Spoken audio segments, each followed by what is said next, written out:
JNU छात्र संघ अध्यक्ष कन्हैया कुमार का नाम जब सबसे पहली बार चर्चा में आया था तो मीडिया ने उसकी गरीबी की कहानियां दिखाई थीं। बताया गया कि उसके पिता बीमार हैं और मां सिर्फ 3,000 रुपए कमाती हैं। लेकिन पिछले कुछ दिनों से कन्हैया की लग्जरी लाइफ चर्चा में है।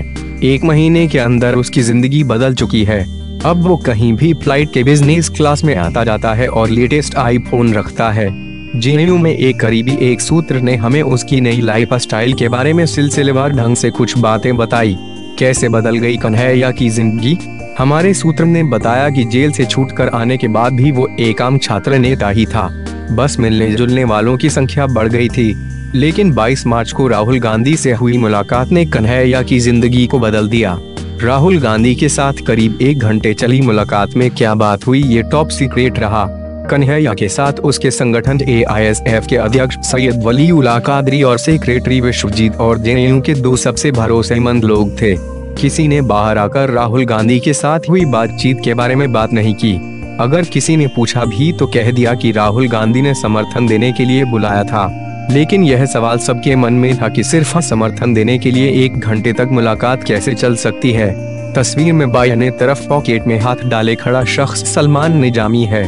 राहुल गांधी के बगल में सफेद कुर्ता पहने NSUI के अध्यक्ष रोजी जॉन हैं। इन दोनों को ही कन्हैया का इंतजाम देखने की जिम्मेदारी दी गई है। राहुल से मुलाकात के बाद था बेहद खुश। राहुल से मिलने के बाद कन्हैया बहुत खुश था। यह मुलाकात अचानक नहीं हुई थी। इसकी भूमिका पिछले 3-4 दिन से बन रही थी। इसी मुलाकात के इंतजार में उसने 4 दिन पहले यानी 18 मार्च को अरविंद केजरीवाल को गचा दे दिया था। केजरीवाल से वो मुलाकात CPI के नेता डी राजा की बेटी अपराजिता ने फिक्स कराई थी। मिलने के लिए न पहुंचने पर अपराजिता ने फोन पर नाराजगी भी जताई थी। लेकिन किसी दूसरे नेता से मिलने से पहले कन्हैया राहुल से मिल लेना चाहता था। यही वजह थी कि वो बंगाल और केरल चुनाव में लेपी के लिए प्रचार करने नहीं गया, जबकि खुद सीताराम येचुरी ने इसका ऐलान किया था। कन्हैया ने सीताराम येचुरी की बात नहीं मानी क्योंकि वो राहुल गांधी को नाराज नहीं करना चाहता था। सलमान निजामी को बनाया कॉन्टैक्ट पर्सन। हमारे सूत्र को बाद में यह पता चला कि राहुल ने मुलाकात में जम्मू कश्मीर के युवा कांग्रेस नेता सलमान निजामी को कन्हैया के लिए कॉन्टैक्ट पर्सन बनाया है। सलमान निजामी आजकल राहुल गांधी की कोर टीम के सदस्य हैं। इससे पहले वो भारत विरोधी बयानों की वजह से चर्चा में रह चुके हैं। कन्हैया से कहा गया कि वो देश भर के विश्वविद्यालयों में जाकर छात्रों और नौजवानों की सभाएं करें। इन सभाओं के लिए आने जाने ठहरने का सारा इंतजाम कांग्रेस करेगी। यह भी कहा गया कि वो किसी भी तरह की दिक्कत होने पर NSUI के अध्यक्ष रोजी जॉन से भी बात कर सकता है। रोजी जॉन भी राहुल गांधी के साथ हुई मीटिंग में मौजूद थे। नीतीश कुमार के साथ भी संपर्क में कन्हैया।